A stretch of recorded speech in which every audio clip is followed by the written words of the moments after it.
Okay, let's get back to the party here. We were talking about the republican system of government in Rome, and a little further look at the evolution of republican institutions and government. There were, in time, along with 2 consuls, a few hundred senators, the assembly of citizens, 10 tribunes of the people. Each of the 10 tribunes was supposed to represent a district in Rome itself, in the city, and what they really had was the power of veto. In fact, the word veto comes from Latin and Rome. So the tribunes were put into place through pressure, as we already kind of mentioned, that was there, class pressure, the average person, the plebeians, threatening not to fight in wars, or being sign up for the military, and this was one of the most important reforms that the senatorial class, the Roman system itself, the politicians, put in place to appease the people, and it did make the political system move closer to democratic ways of doing things. The Hortensian Law of 287 BC, after an event called the secession of the plebs, which means they were threatening to drop out, gave the tribal assemblies decisions full standing in law. Tribal assemblies, citizen groups that had some power already, but this law gave them more power. The law of the 12 tables, written law code, gave rights in writing. We've already talked about in other units in the class the importance of writing down the law. Writing it down doesn't guarantee that it's going to be fair or just, but it does move in the direction of consistency and transparency, which is at least a slight move in the direction of fair and just, even if that isn't the intention. And the veto power, I forbid, it means, could stop a law in its tracks. So the tribunes became powerful figures, now an official part of the system from this point on, about 470 BC. And their job was to look after the rights of the poor people and average people in their district. And they had the power to then veto legislation that was proposed to the assembly by the Senate and voted on by the assembly. They could say, nope, sorry, it's not. Although many of them in time came to hobnob with the patrician and senatorial class, because most of these guys, though not patricians themselves, patrician is kind of the Roman word for, say, aristocrat or nobility. Not entirely, but basically. But these guys came from kind of rich, non-noble families, oftentimes from merchant families. So a tribune might be the son of a wealthy merchant, and those are the people most likely to rise to the position to be able to become a tribune in the first place. So since the tribunes usually are rich guys, they're often, not surprisingly when we look back, seeming to do more hanging out with the patrician class and the senators than they are vetoing, their preferred legislation on behalf of the people that they're supposed to represent. But the Senate, no matter what additions were placed, no matter what reforms were into place to move Rome in a more republican or democratic direction that benefited, and some of them did, as we have seen just now, the plebeian class, average people, the Senate still found ways to maintain most of the power in its hands. The safety of the state depends on the wisdom of its best men, as one famous Roman senator said. So there was kind of an enduring grip by and of the senatorial class on the affairs and day-to-day governance of the Roman Republic. Professor Perry saying, from beginning to end, an upper class, sometimes expanded to allow entry of new talent and wealth, governed the Roman Republic. The aristocracy's view of liberty always remained elitist. Freedom for Rome's best men to achieve virtue, dignity, and fame by competing with one another for political power and privilege. The one opening there to sort of a strict banning of anybody but patricians is in the beginning, expanding from time to time to now allow new talent to sort of come in. So once in a while there was an opening for somebody that didn't come from means but who had ability, but it wasn't too common. Cantor says the Senate became the most important organ of Roman government, since it was composed of those who had served in high administrative posts. The vast majority of its members were from a few old and distinguished families. Membership was for life. Popular assemblies could check the power of the Senate in some cases, but more often were dominated by it. So that is to say that one could argue that the Roman Republic wasn't much of a republic. It didn't spread power out that much, at least not beyond the Senate chamber outside of the Senate walls. So there's some truth in that. To become a senator, you had to rise through the ranks of something called the cursus honorum, or curse of honor. Course, not a curse, course of honor. Which meant you had to kind of go through one administrative job, civil service job after another. So you started with a fairly low level government job, and if you got promoted, then you'd become a senator at some point. Of course, backdrop, the foundation to Rome's success was their military and military prowess, as if born ready armed, as again one Roman said. The Romans were incredibly proud of their military and their ability to use military force to defeat most peoples that they came in contact with, though not always. But the military is really the key to understanding how Rome became this vast and mighty empire, a wealthy empire as well. Cantor, it was the wonderful army that provided the continuity and peace that this vast population enjoyed. Chester Starr, another great expert on Rome, said across 5 centuries of the Republic, the Romans eventually won all their wars, though they might occasionally lose battles. By the time of Augustus, the Roman army had become one of the most efficient fighting machines the world has ever produced. So that's a pretty strong statement, but I think the reality, the facts, the evidence do back it up. The Romans didn't lose wars. They sometimes lost battles decisively, but they'd still win in the end. And they revolutionized warfare in many ways. You see in the little cartoon picture the way they organized their units, and so there was. This is also a connection between the Greeks and the Romans. The Greek phalanxes were already fighting in formation like this, but the Romans took it to a bigger and more advanced level, and more complicated level.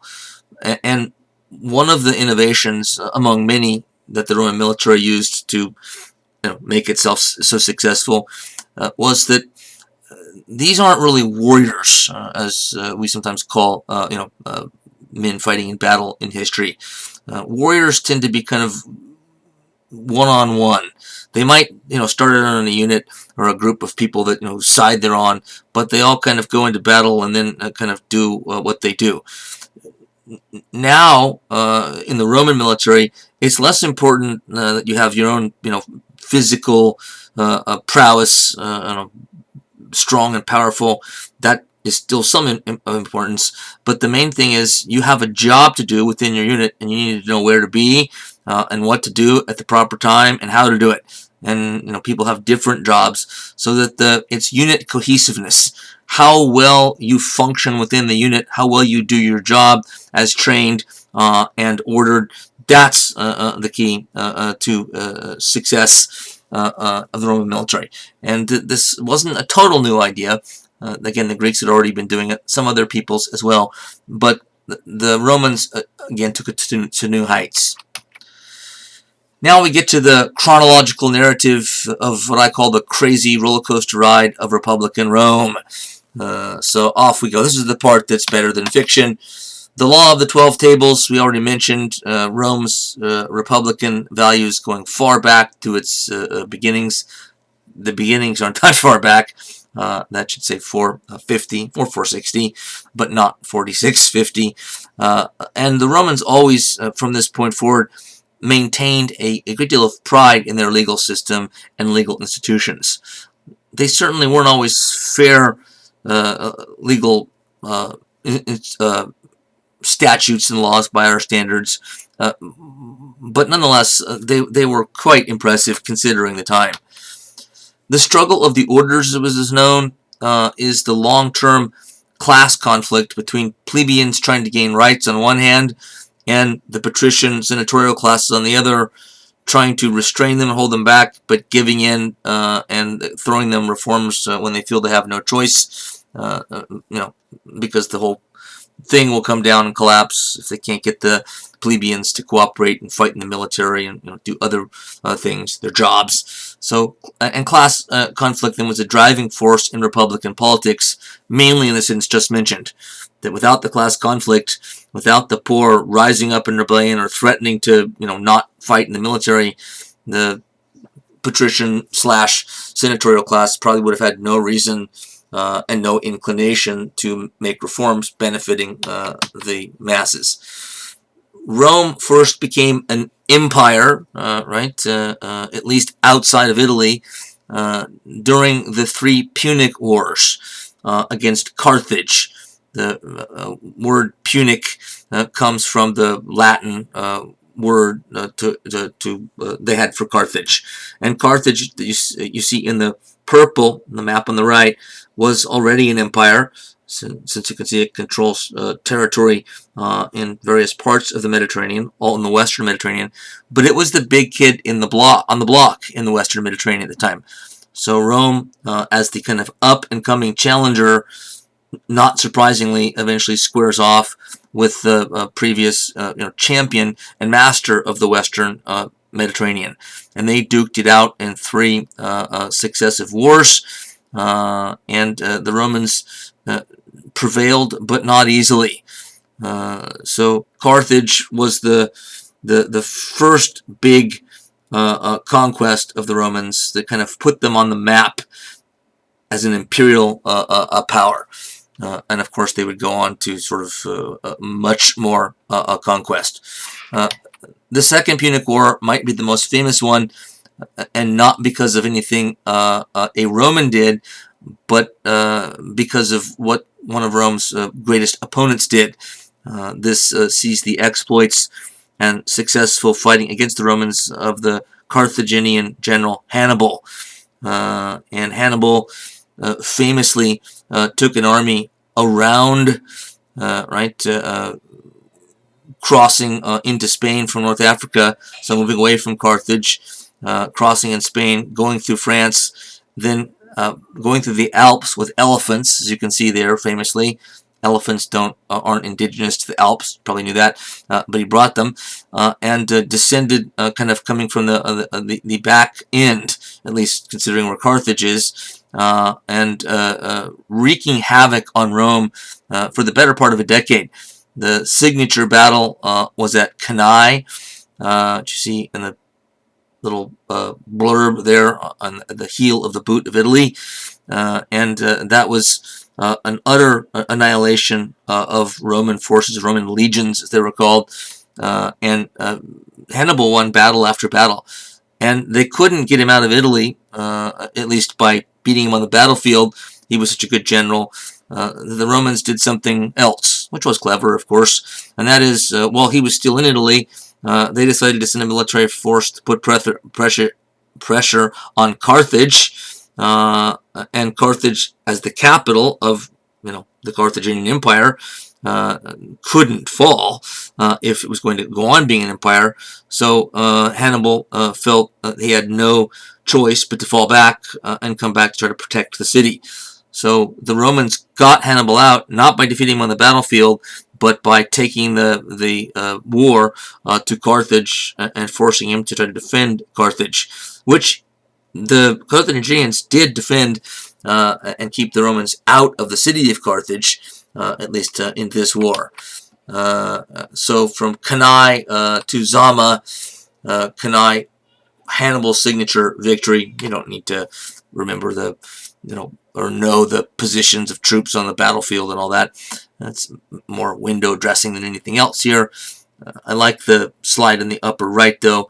That gives you a sense of what battles look like from afar, meaning mainly sort of the masses of troops and type of formations that they fought in.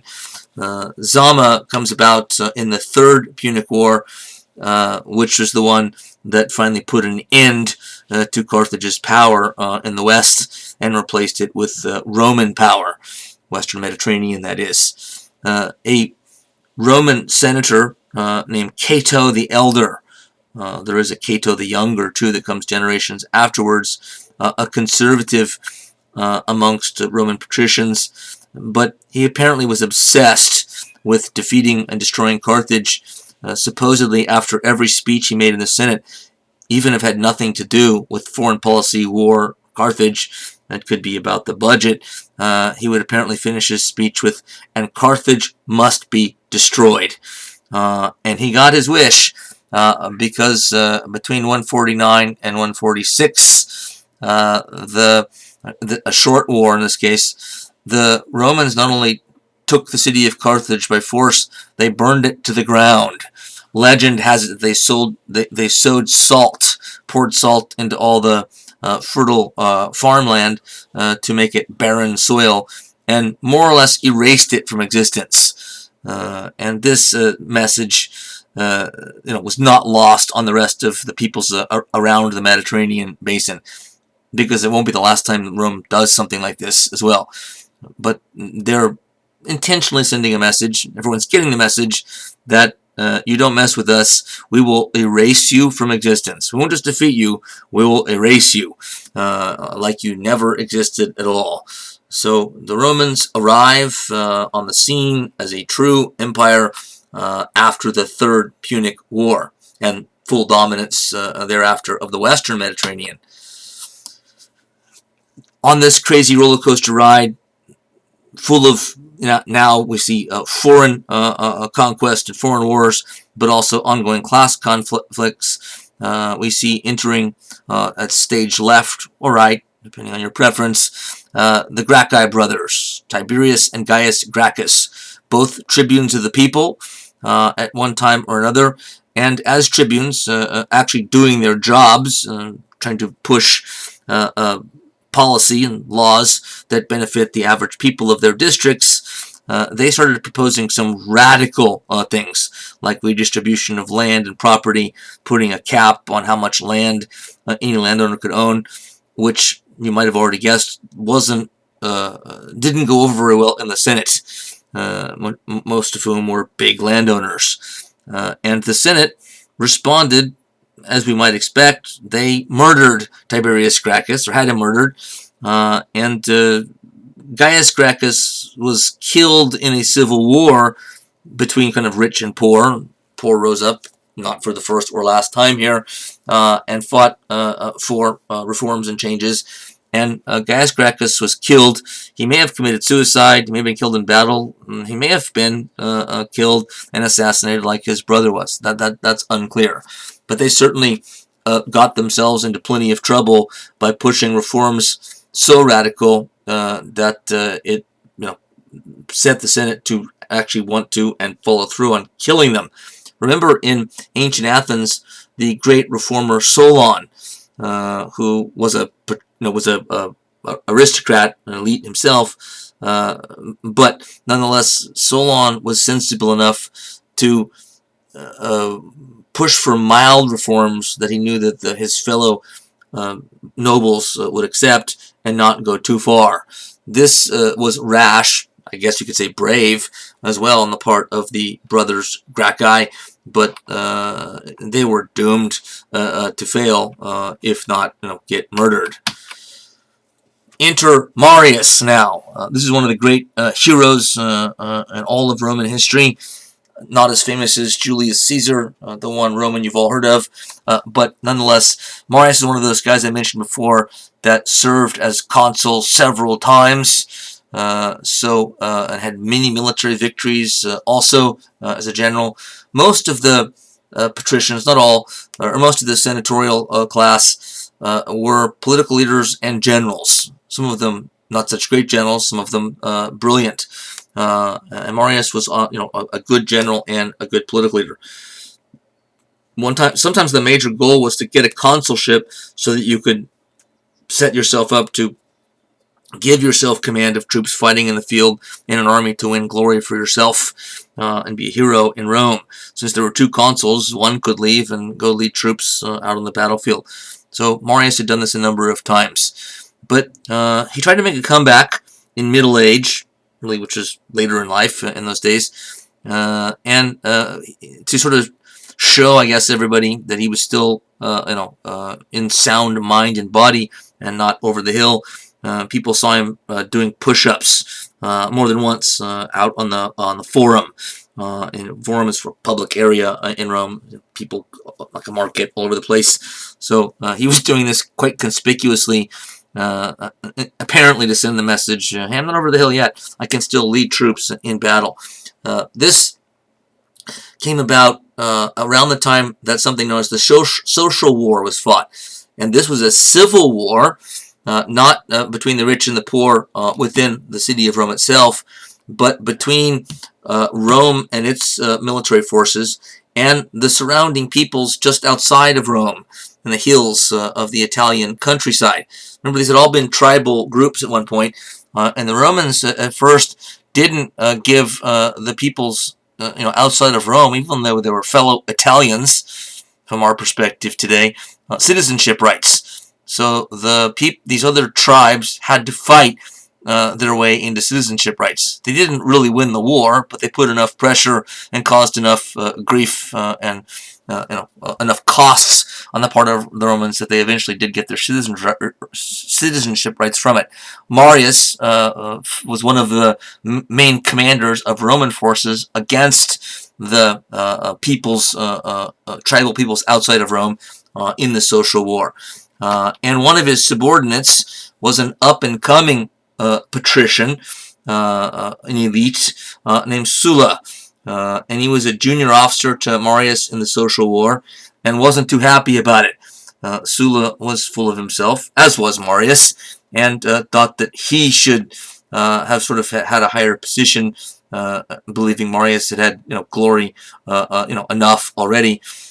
So there was already bad blood between the two of them, but then something else happened, and that is that I forget where the foreign war was, but there was one of many foreign wars, as the Romans are always trying to conquer somebody, or somebody's rising up against that, and Sulla got appointed to a military command to lead troops in that war, which was again a prize for most of these guys.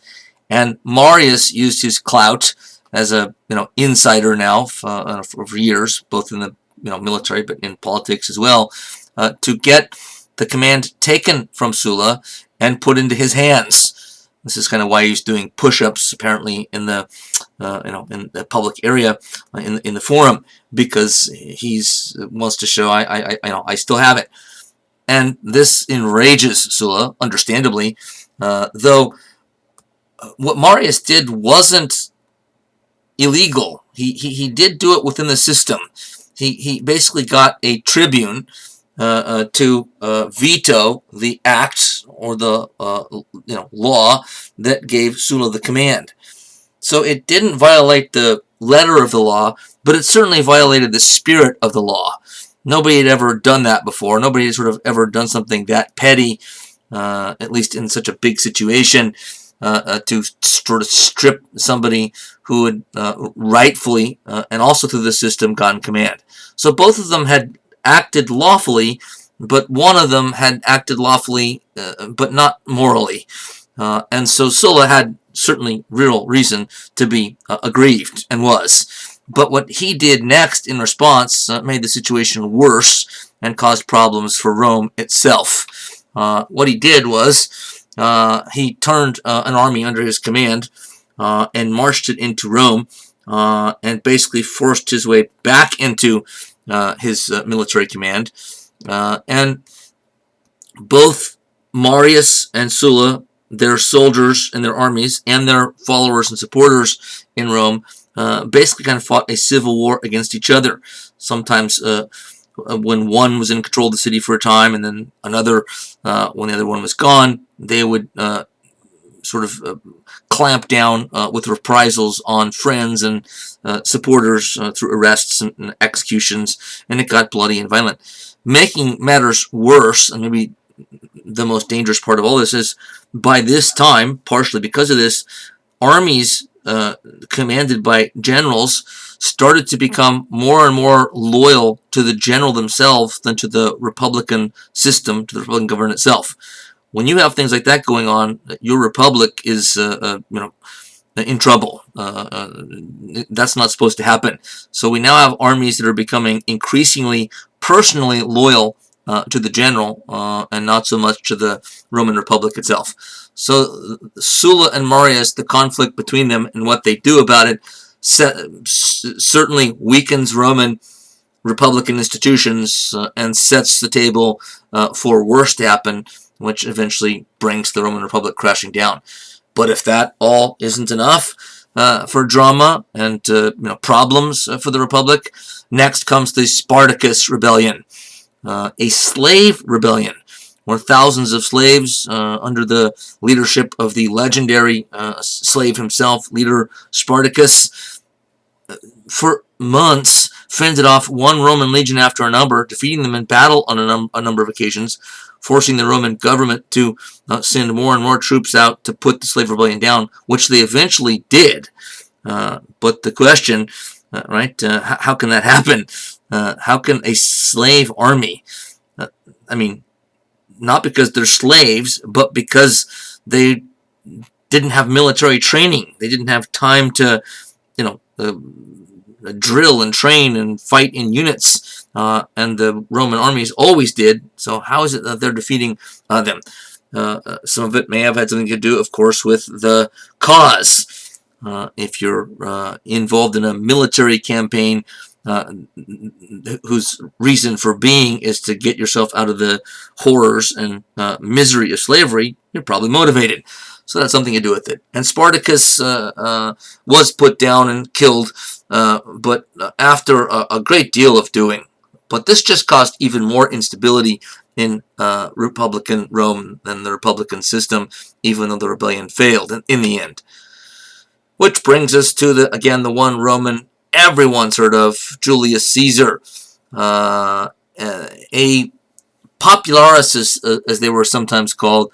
These were politicians from patrician families, but who started to use a technique to increase their power, which was to go straight to the public and curry favor with the public, tell them what they wanted to hear, use charm, and charisma, which Caesar must have had, to make the public love them. And so Julius Caesar was a popularis. There are others that did this too, probably none as well and as successfully as Caesar, but tried to become popularis themselves, or did. And they were opposed by the optimates, who were members of the patrician class and senators who detested the idea of any one of their class and group going out to the public and making speeches to flatter them and cajole them and promise them reforms and this or that. They thought the idea was disgusting. So even within the ranks of the senators themselves, there's kind of a divide between, it's not correct to call them, or accurate to call them, political parties yet, but let's just call it that to keep it simple. So there's a split between sort of two party-like groups in the Senate already. And this guy had it all. He came from a very wealthy family, going way back in Roman history, one of the most highly socially connected families in Rome. But they hadn't put a person at the top or near the top of government in a number of generations. So Caesar certainly felt the pressure to do the family proud, to be the first guy in a long time in the family that made himself into a major figure in Rome. even when the family was still socially, in the highest circles, or moved in the highest circles. Caesar formed an alliance, famously known as the First Triumvirate, with two also popularis leaders, Pompey and Crassus, and this also did damage to the Republic, because this was unofficial. This was done outside of government channels, so this is really a conspiracy. You can imagine that other senators would think, why are these three guys forming an alliance? I mean, once at least the word got out, outside of the Senate chambers, are they trying to take over the whole government?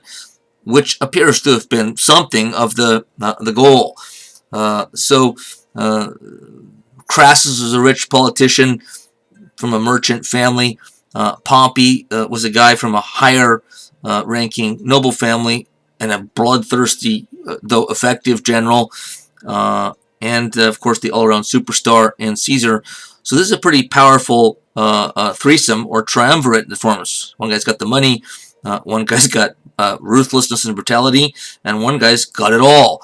But the First Triumvirate is just another sign that the Republican institutions were weakening, because this just, in a healthy system, this shouldn't happen and wouldn't be allowed to happen, and they couldn't have gotten on with it, but they did here.